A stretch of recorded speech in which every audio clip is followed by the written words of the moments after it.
arguing strongly against their position. So stop for a second. What's going on now? Paul and Barnabas started arguing, telling them basically what they were talking about. Yeah, it's a debate now. And this is a major debate because this is over the one thing that matters in this world, how men and women get saved. So this is not a like, oh, brother, we can agree to disagree. This is like, no, brother, y'all can't preach that out here, man. You can't lead people to think that's the way that you get right with God. Like, man, Christ didn't come down so that's the message we're going to preach. So this is not a lightweight argument, right? This is for all the marbles, everything matters right now. So it's high intensity right now. And let's keep going. The church at Antioch appointed Paul, Barnabas, and several others from Antioch to go up to Jerusalem to set this question before the apostles and the elders. The church sent this delegation on their way. They traveled through Phoenicia and Samaria, telling stories about the conversion of the Gentiles to everyone. Their reports thrilled the brothers and sisters. So let's just stop there for a second. So what are they? Where are they on their way to? To talk like the elders. To headquarters. Yeah, we got to go get this thing figured out. So they on their way to like one of the major meetings. Like, this is a showdown. This is like a great debate. Like, we got to go, and this is a major issue. And so just imagine, have you ever been on your way to, you had to confront somebody? Like, we know it's like you over there, I'm over here, now I got to come talk to you about it. And just the what's going on in you on your way to go have that conversation, right? You stirred up, you own one. You do certain things where you don't, I didn't even see you standing there. My mind's somewhere else right now. Like, you are occupied with the actual thing you finna go do, that everything else between you going to go do it and it being done is kind of like, I'm not even in that moment. My mind is on getting to this conversation of what I'm going to say. And if he say that, I'm going to say, like, you already gone to another place. But look at what happened. It says that as they went, they spent time rehearsing the works of God, bringing great joy to other people. You see the lightness that they carried it in, that basically in one sense, this is a major argument. But God, this is your argument, ultimately. We're going to go stand and testify and declare, not just from words or historical context, but from the very witness of, man, these cats got saved. Like, this is what's happening. Like, the Holy Spirit came up on them like he came up on us. We got a right now witness. We're not arguing theories and traditions and Moses, and none of that is the argument. It's like, this brother right here got saved. This outsider who we call can't get to God, look what the Lord has done. Like, and he says that what happened is, as they went with the witness of what God has done, not on the argument I'm about to have and how I'm going to get my points across right. Again, you could preach the freedom of the gospel with the wrong angle, and then you everything that you're really talking about get missed because you're in an argumentative mode and trying to fight for. And here's what, like, at the end of the day, I know the gospel is true, so I don't necessarily have to win arguments. I get the freedom now to just preach the truth and let the truth fight for itself, right? And so they went, and as they went, instead of going and missing people along the way because they were so preoccupied with the thing they was going to do, they made many people glad in God for the work God had been doing among their ministry. And so I think that's a witness to us, that we never lose sight of kind of where we are, get so preoccupied with other things, that, man, that this is a message about bringing people to God so that they might get great joy. And so what we get to testify to is not about a lot of information per se, but what God is doing, what God has done, man, what Christ has accomplished, the right now sufficient stuff that can't be argued against. Right? The gospel, in this one sense, if you deal with it, what Christ has accomplished, man, by his blood, like, there's no argument against that per se. You can say, I don't believe it. But, like, here is the accomplishments of Christ. Here is what he did, why he did it, who he did it for, what they have now because he accomplished it. Like, those things speak. They are a witness for themselves. So they went on this journey, making many glad, bringing great joy to others who heard the message. On their way to the argument was the heartbeat that they had. So let's look right quick then. And again, it's still around attitude and posture. Go Romans 1. Romans 1.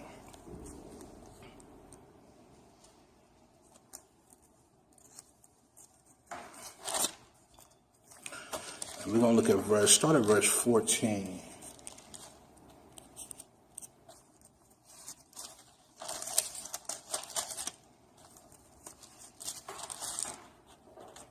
Okay. So Romans 1:14, look what it says. He says, I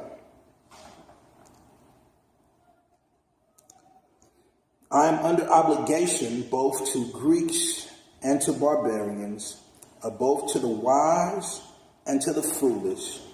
So I am eager to preach the gospel to you also who are in Rome.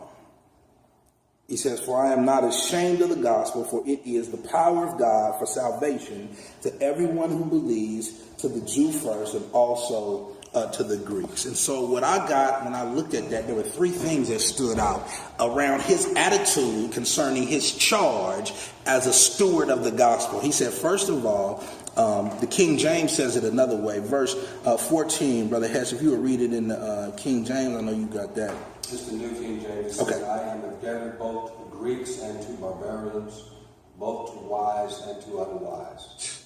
Look what he said. I owe you, man. And this is what he's talking about. He ain't saying I'm a debtor to God, though he is. But he said, man, because I know what I know, and I know this is your only hope, I owe you, brother. I owe you. It's, again, I use this analogy because it's so clear cut to me. There are millions of people dying from cancer. And if there was an individual who got the cure, he is dead wrong. She is dead wrong. If they keep that to themselves instead of saying, now, I got to give this to all that I can because this is their only hope.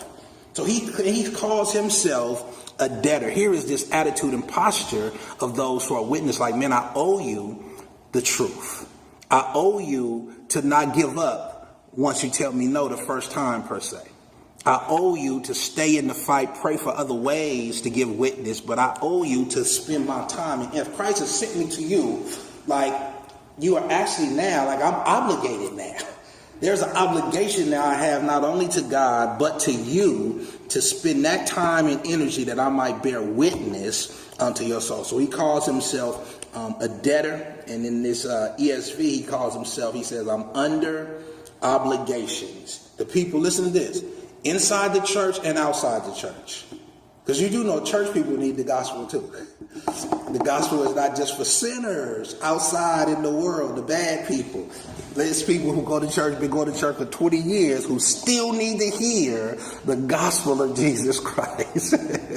Hey, like, this is the message, man. So he says, I am under obligation, which is why he said in another place, he says, man, when I got there, I didn't know nothing except for Christ and him crucified. Though I knew a whole bunch of stuff. I could talk about all kind of stuff, but I centered my focus because I know this is what you desperately need. And as you just said, till the day you die, you need to keep hearing this message. So that was the first thing that he said. He was a debtor.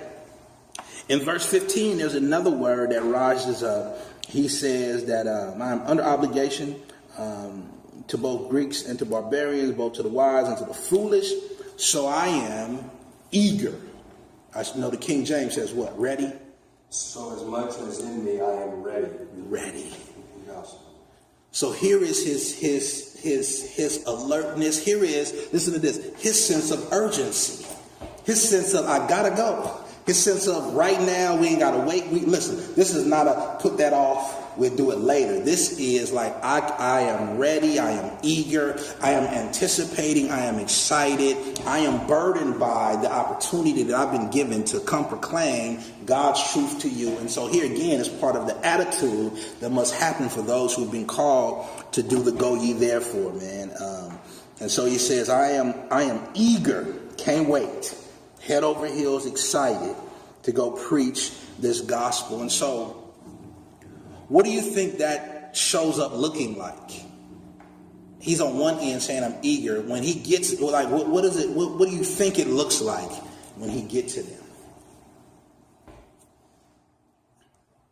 He's going to do what he's been ready to do. Once he's there, he's going to open up and he's going to preach Christ. Amen. Preach the gospel. So he's going to do what he's ready on this side to do. He ain't got there yet, but when he get there, it's like, I ain't finna waste time. I'm not going to miss this moment. I'm not going to lighten it up. I ain't gonna give you half of it. I ain't gonna measure it out in a dispense per se. It's kind of like, I couldn't wait to get here, so here go everything. And so what else do you think it looks like? What is his posture? What does his attitude look like? It's a confidence. It's confidence. Eager. Yeah. You said, yeah. So imagine being eager and confident. Yeah. You know, can't lose kind of a mentality. And that's the attitude. Because check this out. If he's eager on this side, he get there and the first couple of people kind of like, man, I don't want to hear that. Then I don't know how eager you really was, brother, if it got wore off that quick. A couple bad encounters, like, and now all that. So again, it wasn't deep-seated, but what he's talking about is a conviction. And we know this brother had a conviction because this call to preach Christ was getting him in a lot of trouble. He was getting in danger. He was getting stoned, whooped, left. Like, he went through it to preach this gospel because he lived out those words and said, man, I'm a debtor to y'all. I owe y'all, man. I owe y'all. Listen to this. He's thinking to the next city who ain't heard it yet. Even though this city did me bad. This city, they left me dead at the gate, brother. Like that should be enough to quench the fire. But because I owe y'all and I ain't even met y'all yet, here I get up to go take that journey, man, to let God use me all over again to preach that gospel, man. So there's this sense of confidence, this sense of eagerness, and I think there's this sense of courage, right? That kind of goes with that, man. Like, it's almost like, again, I told you before, like, it'd be cats in the locker room doing a lot of talking, jumping around. They get out there on the field, it's kind of, man, what happened to all the locker room talk? We did all that, we played against the Oregon Ducks, and you had cats talking for weeks and weeks. We get on the field, cats going to tackle with their head down. Man, hit that guy, man. Like, come on. Like, all that life. So, again, those are moments that separates whether you was just running your mouth or whether you really meant that, right? And so he said, no, man, in this moment, this ain't just good talk. This is the conviction of my heart, man. I owe y'all. I've been doing people wrong for this message. I've been stopping people from getting to this message, and now that I found out what it does and how it brings you to God, you're like, man, I owe y'all. Y'all got to get this. And so his energy, his life was taken up in the cause of Christ. And this is what he did. He lost himself. And in losing himself, he found himself. Jesus said, if you try to save your life, you're going to lose it. But if you lose your life, listen to what Jesus said, for my sake, you'll find it.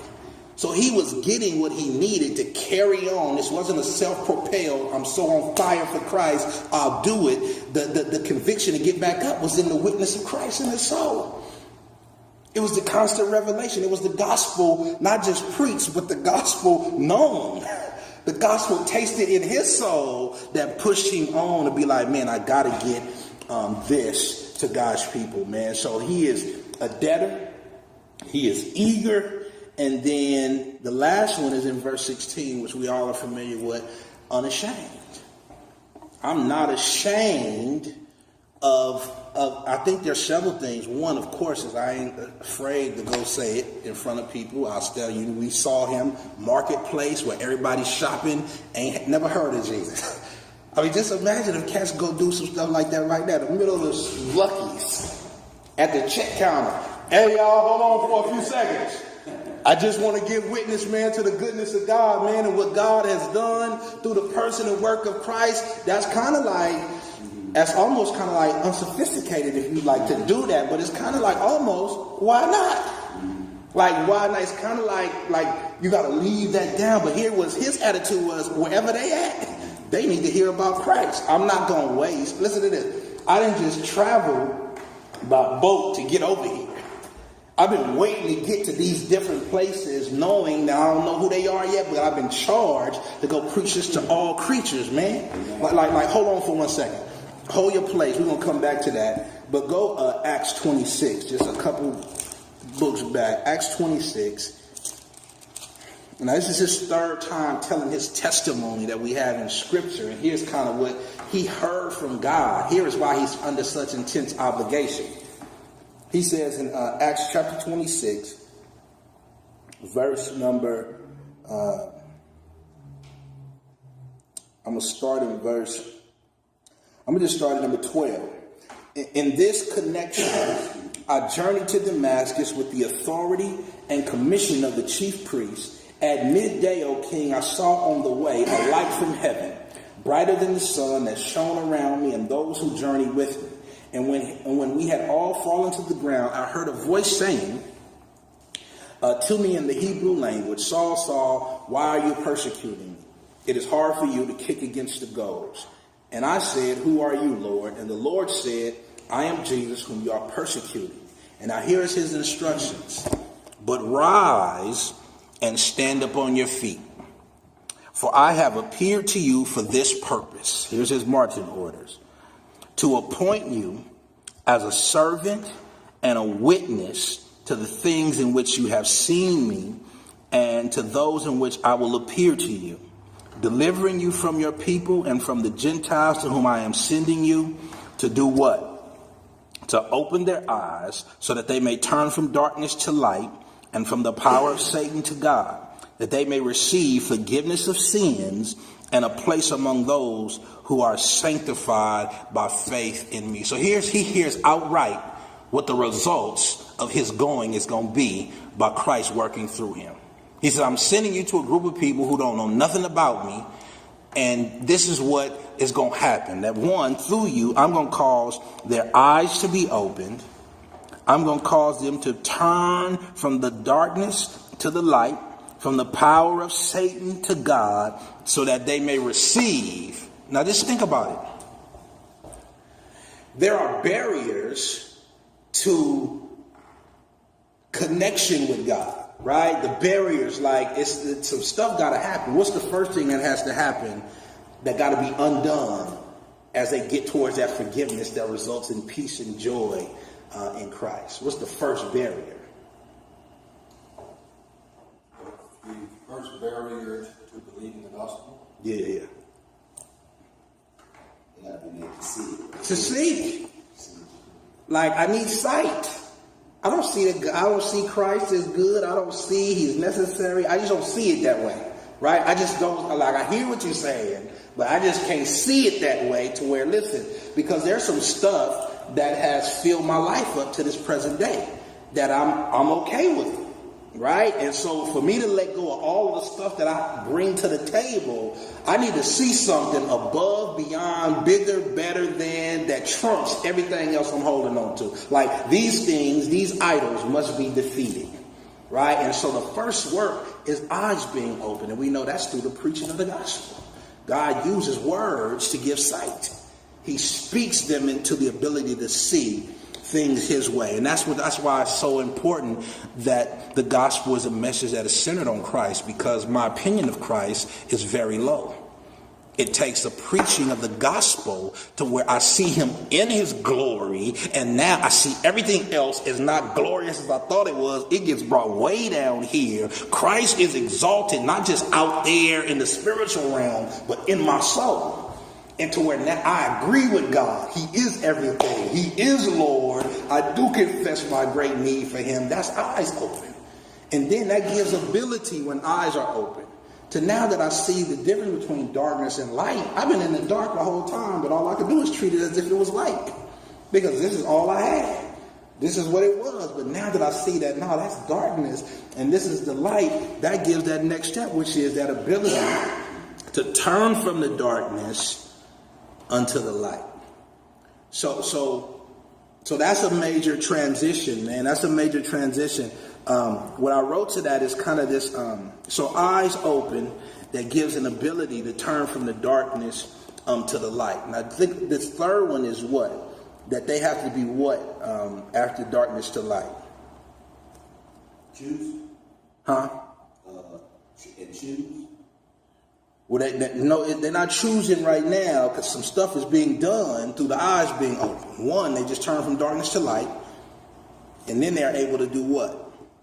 Escape the power of Satan unto God, and then the next in the process is receive the forgiveness and the inheritance. You get it? So just that third one is that escape. Just think, escape.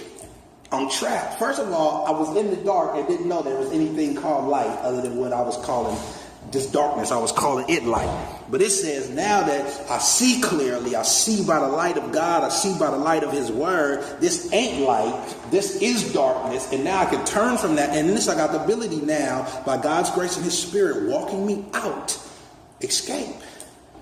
He who was stronger than me, who had a hold of me, in my ignorance, in my blindness, in my foolishness, the preaching of the gospel has broken his hands off of me, his grip, and now I'm able to walk. But just notice that something has to happen when people who are taken in captivity. We talked about this a couple weeks ago, maybe last week. Them SWAT teams that go over there to go, like somebody got to go get them. Like you don't just escape because you make it out. Somebody come where you are, finds you, and walks you out of that place. And that's what God does with his vessels, his ministers, man. He sends them to go into those places. That's what he's doing with Paul. He says, I'm going to send you so that you can proclaim my word, so that through this relationship, this declaration of the gospel, man, people will be able, through fellowship of the body, walk out of Satan's grip that he has on them. So they will be able to escape. And in escaping, they get brought to something now.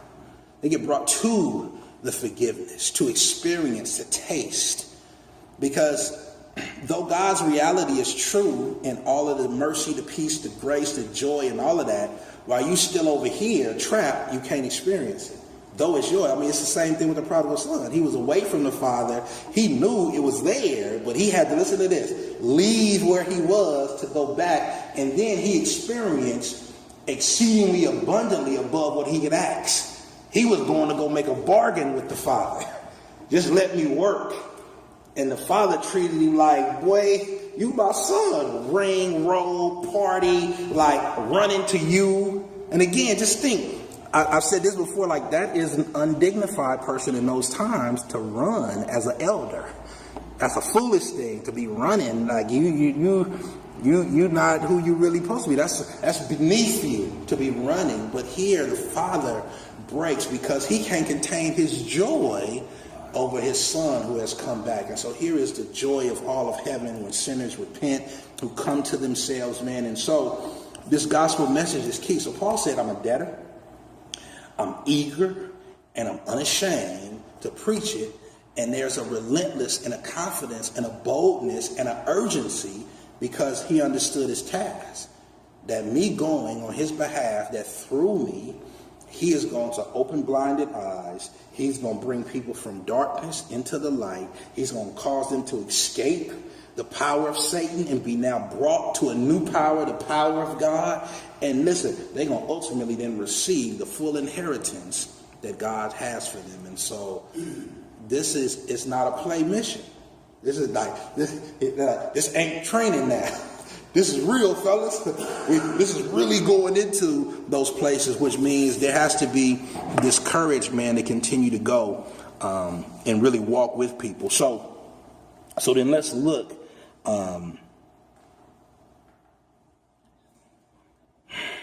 Let's look right quick. Go 2 Timothy chapter 2.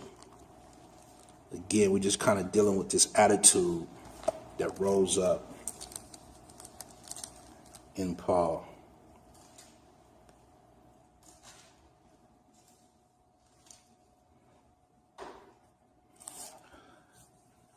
Okay. Chapter 2, verse 8. He says, remember Jesus Christ, risen from the dead, the offspring of David, as preached in my gospel, for which I am suffering, bound with chains as a criminal, but the word of God is not bound. Therefore, I endure everything for the sake of the elect, that they also may obtain the salvation that is in Christ Jesus with eternal glory. So here is this posture he's in. I'm ready to go through whatever. I'm ready to face whatever. I'm ready to endure whatever I have to endure for the sake of, because remember, he says, I'm a debtor, man. I owe y'all. Now, I just recall one moment that was a vivid moment. And I love the way God rewarded it. That day when we did downtown and you had to walk up with the bags of ice, that boy was sweating. Like it was I could tell it was a journey to get to that spot with them bags of ice.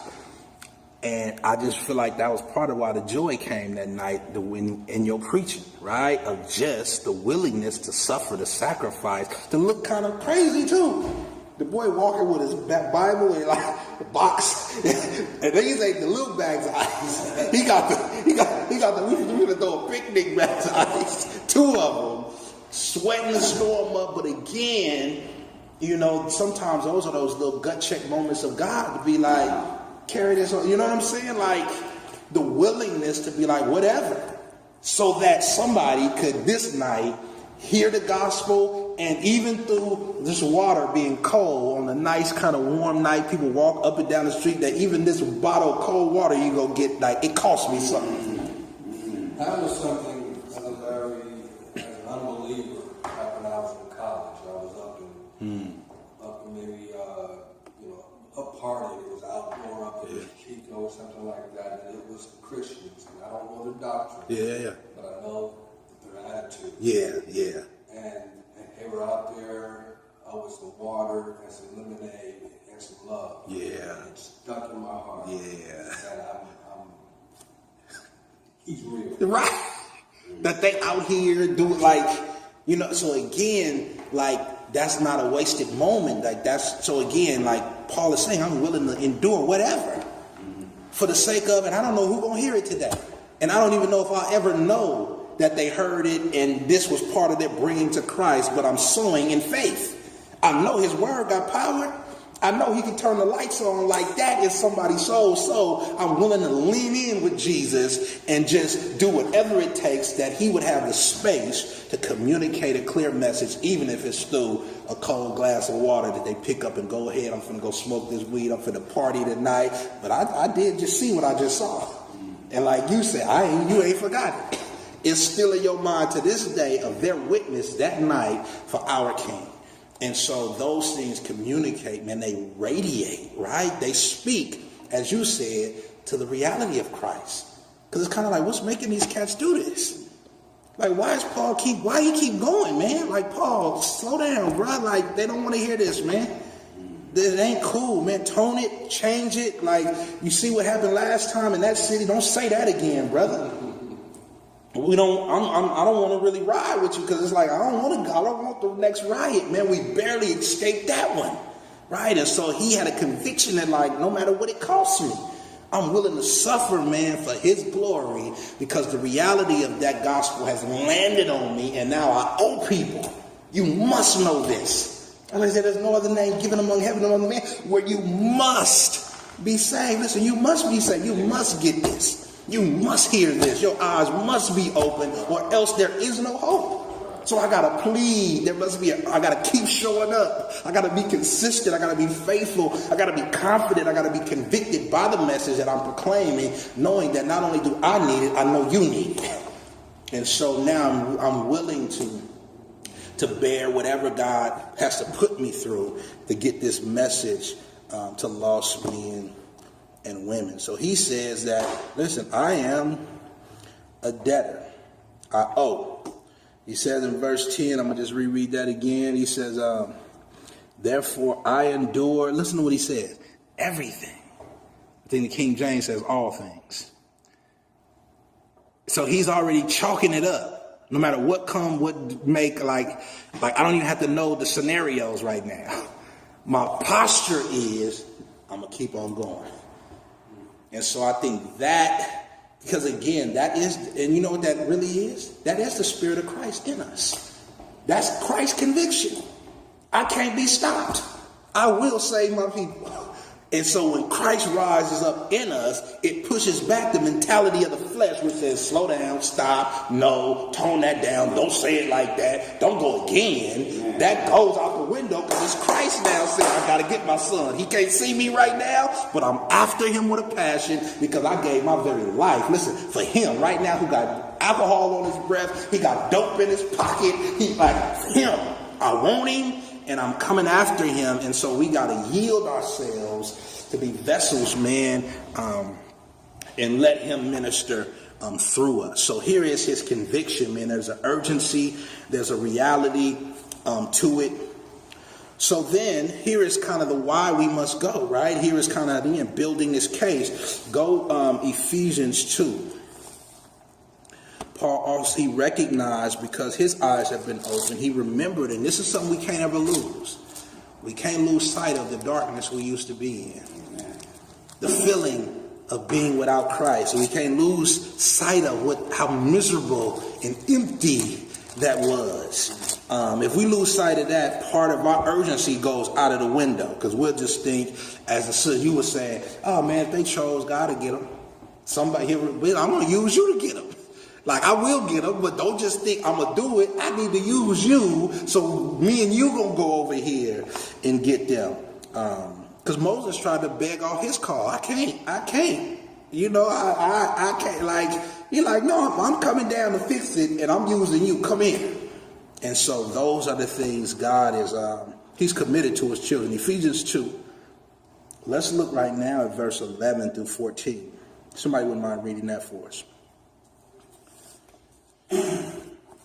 Therefore remember that you, once Gentiles in the flesh, who were called uncircumcision by what is called the circumcision, made in the flesh by hands, that at that time you were without Christ, being aliens from the commonwealth of Israel, and strangers from the covenants of promise, having no hope and without God in the world. So just stop for a second. That's implication. This is what people are.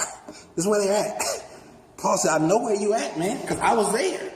And so listen, just imagine if somebody doesn't do something, they just stay there. They stay lost. They stay blind. They stay ignorant of. But look at the language that is used. And maybe reread yours slowly. I'm going to just grab some of those words that rise out, Brother Head, starting at verse number 12. That at that time you were without Christ. Stop right there. That's the first thing, and that's the problem. That is humanity's problem. You are without Christ. It's an attitude of getting something to someone who don't know they need it yet.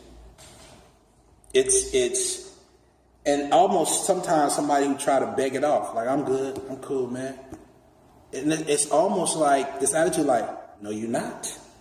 It's like you can't see it. So now what I have to do, this is what Paul said, man. He says, pray that utterance would be given to me. Because he kind of like, I don't know what to say when I get there. I know I got to say something. I know the contents of the message. I know I got to describe Christ. I got to describe the stuff they connected to so that Christ is above what they wrestling with or settled in with. But I don't know how to say it all. And so pray that utterance will be given that shines light upon Christ. It actually condemns and shows and proves darkness to other things that they find their hope and treasure in, so that there is clarity between those two places. And so this is what he's saying, man. He says that that God has to do something, man, because the first thing is people are without Christ, deem him unnecessary. Black people in the hood, he's the white man's God. Like, there's a whole lot of stuff around Christ that keeps people at a distance. To be like, I'm cool on that. You know what I'm saying? But this is like, no, brother, you really ain't cool without this. So we got a major challenge. We got something that natural man don't want Christ. The natural, normal human would agree kind of in concept theory with God in language, because they got a vision of God in their own mindset. So they won't argue against a God. He is up there somewhere, the man in the sky, all that. They got that. But when you get down that God has revealed himself in the person of, now it gets strange and it gets weird. And so nobody wants Christ, because we're talking about not a God who allows you to do what you want to do, but a God who barges in and flips everything upside down and actually calls you. I ain't finna give you, like you said, your best life now. I'm calling you to die. I'm calling you to lose everything. I'm calling you to take your hands off of the steering wheel, get out of the driver's seat, in the passenger seat, and I'm going to take you where I want you to go. That is a whole change of orientation of life. It is to lose your wherewithal. But actually, that's where we find our wherewithal. Being nothing, being out of control, so to speak. But we find out he is in control. And that is only faith by the Spirit can take you into a place to trust him long enough to let him settle that, right? Because coming in, I'm hearing you, but I don't trust that yet. That sounds real wobbly to me, but it's God's, listen to this, continuous communication by the Word and the Spirit that gives a person the faith to, all right, I'm going to step out and trust him. Right? And take the journey. And the more I keep walking, he keeps revealing himself to me in ways, listen to this, first of all, that matter to me. He's going to speak my language. When he's coming after me, he's going to let me know I'm calling you.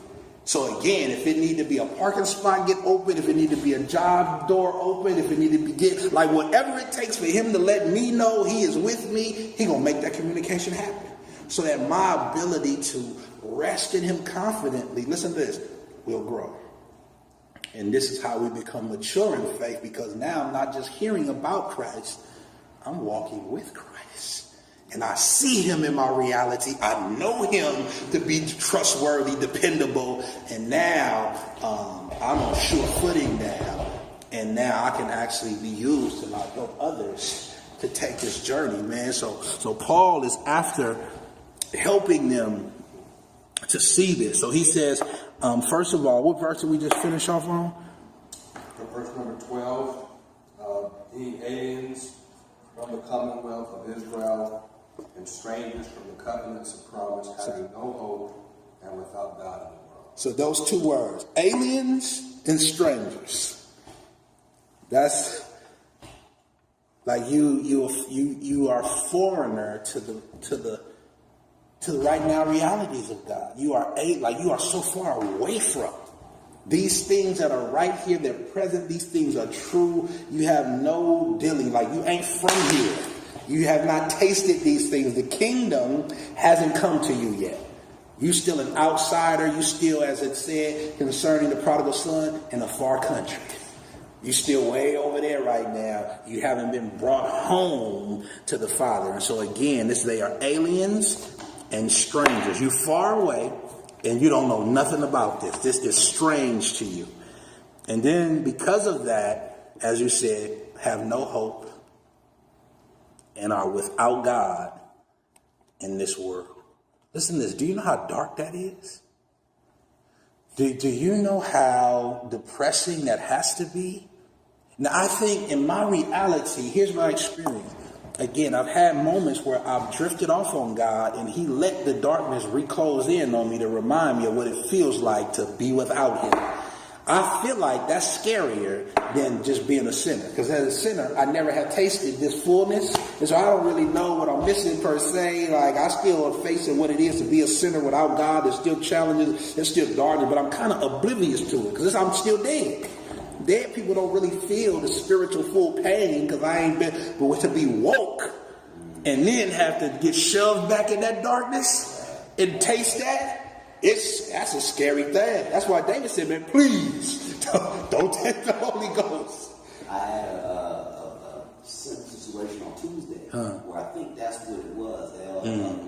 Ex-student of mine who was away at college. Yeah. And I think he was feeling that, right? There was a time when he was on fire, and now he's kind of gone off to college, basketball. Yeah. Kind of got away from him a little bit. Mm-hmm. He sent me a text Tuesday morning and said, Coach Q, I want you to pray for me, man, that God will start to use me again. Yeah, yeah. And that message just lit a fire under me, right? Amen. And I was like, well, shoot, I need it.